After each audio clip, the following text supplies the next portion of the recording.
The latest tech. I'm Alexa. I can answer your questions. Interviews. And we are evolving, and we are seeing an amazing opportunity that is happening. Accessibility. Accessibility is one of our core values. This is Double Tap TV. Welcome to another edition of Double Tap TV. Thank you guys so much for being here. We want you to get involved. Our email address is feedback@doubletap.online. Of course, if you want to find us on Twitter, it is @DoubleTapCanada with the hashtag AskDoubleTap. We will get to your emails and your tweets either here, maybe on Double Tap Canada, which is on Thursdays, now live, Stephen Scott. Live on Thursdays at 8 p.m. Eastern on AMI Audio. Stephen, how are you feeling this week? We're talking all about things that fold, and I'm not talking about your laundry. Well, yeah, I was going to say, and not me either. I don't fold either. Well, there are various folds. Let's not go there.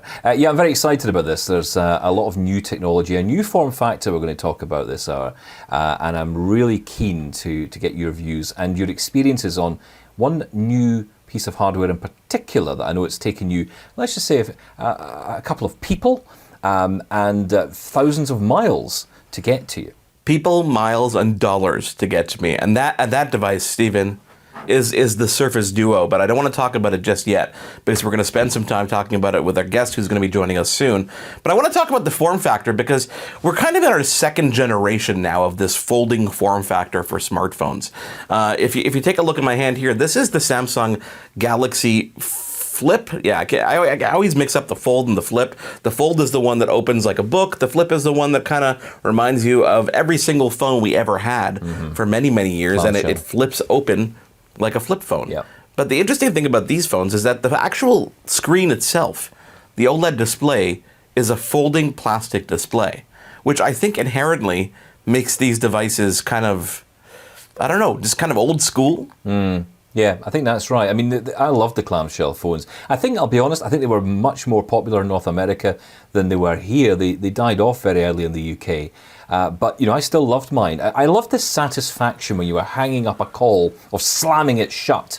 I loved that. You could just, yeah, exactly, slam it shut. That was it.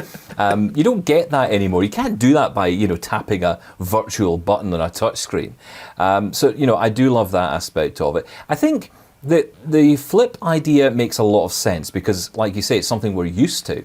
It's these new fold devices where the device comes together to either form one screen or become multiple screens. I think gets a little bit more interesting. Whether or not they're useful or not, I don't know. I can't in my head envisage a time where I would need it. Although I do quite like the idea, especially with the Samsung Fold. I love the idea of two screens coming together to almost form a mini, well, I dare I say iPad, tab, I guess, in Samsung's case. Tablet, yes. But, you know, is that how we got here? Are we trying to make our phones too big? So now the only solution to make them even bigger in terms of screen real estate is to make something that folds? Is that why we're here? No. I'm trying to figure out how we got to this point. No, we're not there because of that. Look, I'm a massive cynic, as you know. We're here because the phone manufacturers have realised we're not buying new phones, so they've created something whole new, different style that they just hope we'll latch on to. And they're right. Because of course we're going to, especially us geeks, we're going to jump on this kind of thing. I'll be honest, I'm kind of waiting for Apple to do it because they'll do it right. But, you know, we'll see. We'll see. I think Apple's in a holding pattern, though. I think they're waiting to see what different form factors other people are going to adopt and what the success rate is before they even dive down. I'm sure, of course, they are testing things on the hardware side. They work, you know, well ahead. I'm talking about 5, 6, 7 years ahead of time on different form factors until they become adopted or actually commercialized. But the one that really got my fancy is that Surface Duo from Microsoft. You know, they announced this on stage. There was a keynote about a year ago where Panos Panay was on the stage announcing two folding devices. One which was more of the tablet form factor that ran a version of Windows they call Windows X, and that device is called the Neo. That was supposed to be out this time of year, but instead they switched priorities during COVID and they started to really focus on the Duo, which is this dual screen form factor, not Windows device. It's an Android device. What's your take on that kind of decision, not putting Windows on a device like this and going with Android? Is it because it's established and it's something they can easily get to market, or is it just a way to, you know, kind of bridge the gap? No, I think you've hit it on the head. It's about getting it to market with something that's usable. It's something that's, I mean, look, Windows Mobile never worked.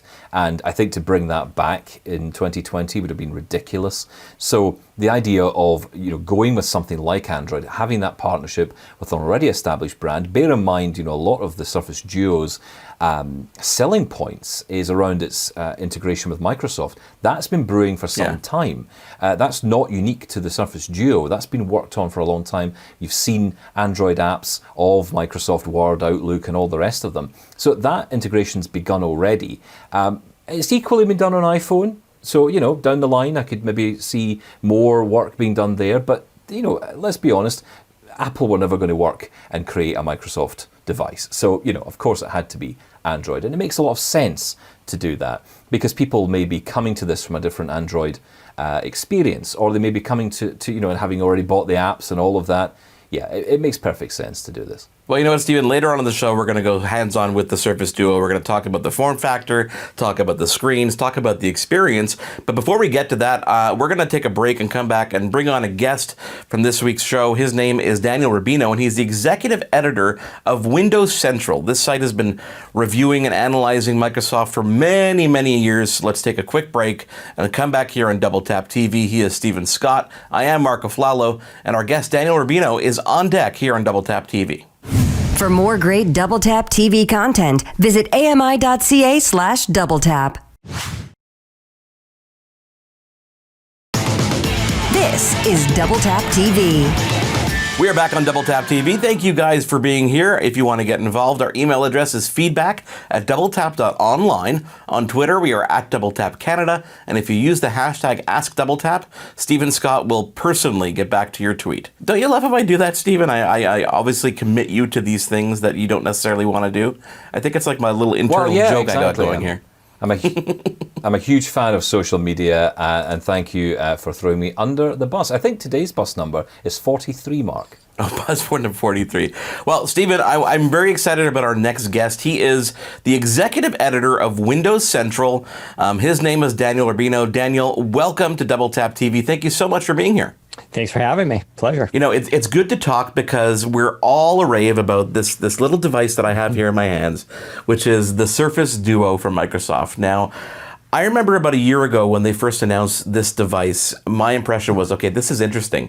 This could really be a game changer. I'm curious what your impressions were when they announced it versus today when you have it in your hands. Yeah, so, I should highlight, we do have a story coming out in Windows Central sometime this week on the history of how this device actually came to be, which would be really interesting because this goes back all the way to 2014. But the phone was a surprise because this kind of came out of nowhere. This is a revision of the Project Andromeda that was rumored in 2017, 2018 was going to run Windows. That got basically canceled for reasons we'll go into in this article this week. So seeing that on stage, even that was the one thing the press did not know about. And we weren't pre-briefed on anything. And the only way we knew what was happening was because of leaks in our own reporting. So that moment where it rings and he pulls that out of his pocket and all that kind of thing, it's the reason I really enjoy attending Surface events is you still get those moments of butterflies and oh my God, whereas Apple and Samsung, everything's known weeks in advance. It's just give me the price. That's all I need to know. So it was a very exciting time for that announcement. So what makes this device so special? One is categorization. That is, how do you categorize this device? And the reason I say that is because everybody immediately goes to the Samsung Galaxy Fold and Fold 2, which they fold. And this technically folds too, but they're actually radically different devices. And it's not that one's better than the other. They just deliver different experiences depending on what you actually want and value. So the Fold 2 is a single screen device. It's a single screen tablet that then folds into a smaller phone. This is a dual screen phone. And that's a very different thing. So the Fold 2 will run mostly Android tablet apps that scale that way, whereas this one really doesn't. It runs basically side-by-side phone apps. And the theory behind this, and it's a story I'm working on with Microsoft, is that when you actually have two physical displays in front of you, your brain processes this differently than having a single screen with two like windows snapped together. And they compared it to using a single screen device and a single screen folded device. And they saw people's brains light up differently. And so that's what I'm trying to get after is I want to see that research. I want to talk to the people behind it. They're just taking that concept and trying to bring it down to the mobile scale. Like if it works there, can it work mobile? You know, Daniel, philosophically, Microsoft has gone on record saying that they build devices like this because they can. They can take a risk, they can spend millions of dollars, and if it fails, they can put it on the shelf and continue on with their day and still make tons of money with their services, which is something that their partners can't necessarily do. So it's interesting and also eye-opening, at least on my end, to kind of see that kind of that development cycle. So I'm curious what your take is on that side of things, where they're doing something, they're releasing it to the market. It's not necessarily for everybody. I really don't think this is a device for everybody. I got it because I think it's a proof of concept that's going to lead to what we're going to see down the road for the next 10 years. Yeah. What are your thoughts on that? This is a risk for them, which is why it's kind of hard to find. It's only released in the United States. They're not doing a big marketing push. They really want to see people are going to use this. If it catches on, they'll expand the markets. But yeah, it's a risk for them. But they do, I will say, really, really believe in this and have a multi-year plan for it, including new devices and stuff. And so that's going to be the fun thing to, I think, really watch over the next few months. So how much does this device tell us about the future for Microsoft devices? Yeah, so there's a lot of question about them using Android, for instance. Like that was a shock, right? It's still weird. And yet it kind of makes sense. Under Satya Nadella, the CEO of Microsoft in 2015, they started to become a different company, a company that cooperates with other tech companies. And Microsoft wants to be basically the good guy. They want to help everybody out to make their products and services better too. So even with the Duo, they see this, nothing's proprietary. I mean, the hardware is, but the software they're doing with Android goes upstream back to Google so other OEMs can use it because Microsoft wants other OEMs to make similar devices. I heard people go, well, Samsung will just come out and make one better. Okay, so let them. I think it makes a lot of sense now, too, now that we've seen some of the gaming announcements where Project xCloud is going to be available on Android devices. You can see that there's other synergies there. I really like the fact that they combined a couple apps for you. For example, Outlook and To Do in this plan, so it automatically launched it on both screens, which is cool, which really does tell you exactly who their target market is for this device, which is the business users. I want to quote one of the tweets that you put out recently, which was, there's a lot to like here and a ton of potential, but some early issues with the OS that Surface Duo, that holds it back from greatness. But then you go on to say that can be addressed through monthly updates, which is what the coolest part about this is that hardware, you nailed like all the basics and all the important things, and really blew our mind in terms of the design. And the rest can really be solved with software just because it has year-old specs. Those year-old specs still hold up to some of the best smartphones today. So, what are your thoughts on where the software goes? Is this thing going to get lost in the shuffle of new flagship devices, coming in the coming months, or are we going to be paying attention to this over the next year? Yeah, that's really something that, I mentioned on my podcast with Windows Central that the real test here is in 3 months, 6 months, are we still talking about this device, right? Because there is this tendency to move on to the next big thing. Like today, for instance, the LG Wing is making press, right? So there's always that next device. And does Surface Duo continue to grow and hold interest? Do we see developers actually making apps that do the dual screen thing? That's going to be a fun story to follow because that's really going to be. They're still going to do a version 2. Don't worry. I mean, no matter what kind of happens with this version, they're definitely doing version 2. It's already in development. They're already going through the process. We're expecting it late 2021. Makes sense, right? A year later kind of thing. Regarding the updates, so Microsoft has promised 3 years of Android OS and security updates, which matches now Samsung and Google. Technically, OnePlus does this a bit too, but the industry standard has been 2 years up to this point for Android devices. And so this is actually kind of nice. They're also doing monthly updates, and they're going to be publishing the changelog on the Surface site for that. Yeah, they are expecting, they have, like I said, a roadmap. For instance, I can tell you double tap to wake is coming probably next month. So these updates aren't going to just be security fixes. They're going to be bug fixes as well. It'll get Android 11 as soon as that's ready for this device. But we should really start to see the feature set improve with new things. For instance, you can't change the icons right now in Microsoft Launcher. That's unusual. That's not the permanent plan, though. Like, they want to get the core fundamentals right on version 1 right out the gate. And then it's a scaffold. They're going to build off of it. And if you think that stinks, I keep telling people iOS, when that came out, couldn't do copy and paste, right? It didn't even have apps. Like, the theory of iOS back then was you used a web browser for everything. It was only after pushback and people were like, no, we want apps, that they actually designed the SDK for the iPhone. I've never had this device freeze on me, lock up, require reset, an app suddenly close out, lose information. Like, those are the real dramatic things that like really are bad on the device experience.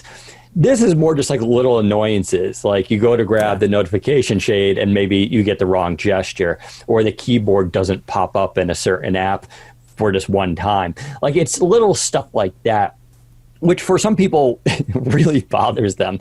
Where for me, I'm like, all right, whatever, move on. So I'm sure we'll see lots of software tweaks coming from them in the next few months. Well, Daniel, I hope that you'll join us again to talk about some of those tweaks down the road. Where can people find you? Obviously, Windows Central. Just search for Daniel Rubino, you'll find you. But on Twitter, you are Daniel _Rubino, correct? Correct. Yeah, same thing with Instagram. And on Reddit. I managed to secure that name everywhere. But yeah, follow me there, and I'll you can come along for the ride for the Surface Duo. It's gonna be a lot of fun. Daniel Rubino, the executive editor at Windows Central. Thank you so much for being here this week. We're definitely going to keep in touch with him as they continue their Surface Duo journey. But guys, we want to get hands-on with the Surface Duo and give you all the details that you're itching to hear about. So stick around. It is Double Tap TV. He is Stephen Scott. I am Mark AFLALO. We'll be back in just a moment. Love Double Tap TV? Listen to AMI Audio for Double Tap Canada every Thursday at 8 p.m. Eastern for news and reviews on everything tech.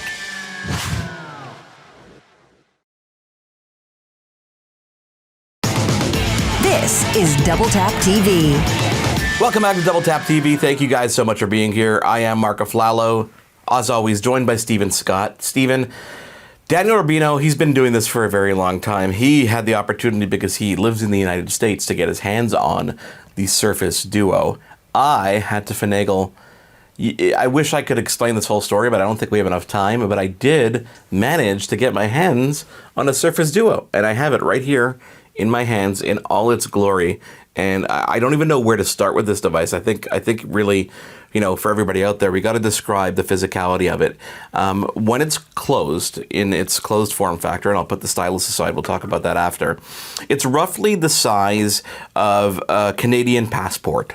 Probably a little bit taller than the passport itself. If you put it next to an 8.5 by 11 piece of paper, you can see that it's probably about about 4.5 inches tall by about 3.5 inches, 3.5. I would say about 4 inches wide by about 5 inches tall, which is an interesting perspective. And then when you open it up, it's probably about half the size of an 8.5 by 11 piece of paper.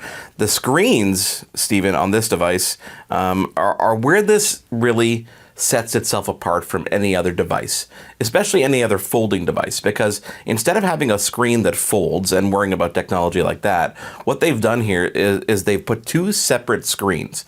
Now, the entire length of the screens, you've got 8.1 inches diagonally. The resolution is 1800 by 2700 pixels, which is a pretty good viewing, surface, I guess, if you want to call it that.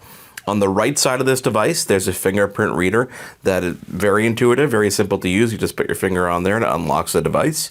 You've got a sleep-wake button over here on the right side as well, a volume rocker, and that's it in terms of physicalities and buttons on the device on the outside. On the back, you'll notice there's nothing. It's just glass with the Windows logo on it and a nice white finish.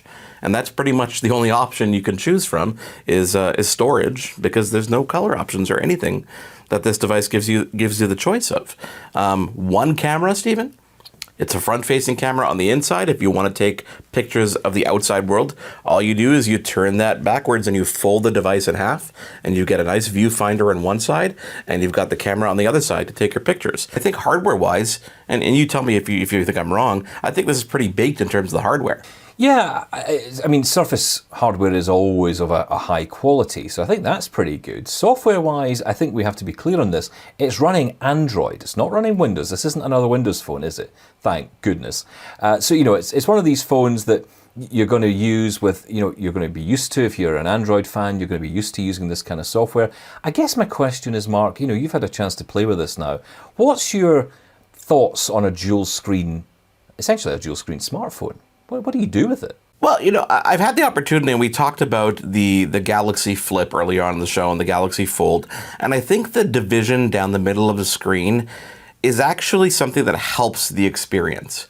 I think when they try to make this screen that folds, or when they do make the screen that folds, your impression is that it's one giant screen, whereas this really feels like, you know, it's kind of like when you walk into an office space, and as Daniel Rubino said in the interview, you know, there's a consciousness around having two physical displays. You know, it's almost like two separate desktops. And what they've done here is kind of ingenious, because they've even packaged the Android software and the Microsoft software within the Android operating system in a way that already shows you that right off the bat. And what I mean, Stephen, is you see there's a couple apps here. It says Learn, Plan, Discover, and Share. And when I hit Plan, for example, what it does is it opens two Microsoft apps. It opens Outlook on the left side and opens To Do on the right side. So it's showing you right away, this is one way for you to use this device, especially in the workplace. You can be watching and reading your emails on the left and going, okay, I need to add this to my to-do list. And then on the right, you can be adding things to your to-do list. Of course, this is similar when it goes to other software experiences. You can be browsing something on the left or the right while taking notes on the other side. You can be in a Skype conversation or a Zoom conversation on one side while doing something on the other side. Yeah, I think you're right. It has a huge amount of potential, but I also feel like I'm listening to you describe someone wearing a suit, shirt and tie. It's a business device. It's built for that kind of businessy person. It doesn't sound a very sexy device. You know, it is sexy in terms of the hardware itself. Like, it is absolutely a definition of what future computing is going to look like in terms of how thin they got it, how svelte they got it across the board. Right now, you know, I've got a bumper on it, but the bumper comes off. And I'll show you how it looks like without the bumper, because it's just a glass sandwich, you know? You take the bumper off, and it looks even sexier. It doesn't look, you lose the bulk, and it folds beautifully 360 degrees. So if I look at you from the side angle here, you can see that it's folding all the way outwards, and it is an absolutely sexy piece of hardware. But when you think about the business aspects and you think about Microsoft as a service, you know, they are creating business services. Yeah. They are creating software for business, and they're pricing this in the $1,300-$1,400 range. I mean, that's what Microsoft not something an do. everyday consumer. That's what Microsoft do, isn't it? They produce great business hardware now, as well as software. And so I guess it makes sense the Surface Duo comes along into that category. But I can't imagine many young people, young kids especially, wanting to get their hands on one of these. They're going to want the Samsung Z Fold. Stephen, that's all the time we got for this week. I want to thank Daniel Rubino for being here, executive editor at Windows Central. Thank you guys at home for being here. On behalf of Stephen Scott, I am Mark AFLALO. We'll catch you again next week on another edition of Double Tap TV. For more great Double Tap TV content, visit ami.ca/doubletap. Hosted by Mark AFLALO and Stephen Scott. Editing, Will Attar. Production assistants, Wendy Kaufman. Content review, Zachary AFLALO. Voiceover, Anna Vocino. Integrated Described Video Specialist, Ron Rickford. Coordinating Producer, Jennifer Johnson. Director Production, Kara Nye. Director Programming, Brian Perdue. VP Content Development and Programming, John Melville. President and CEO, David Arrington. Copyright 2020, Accessible Media, Inc.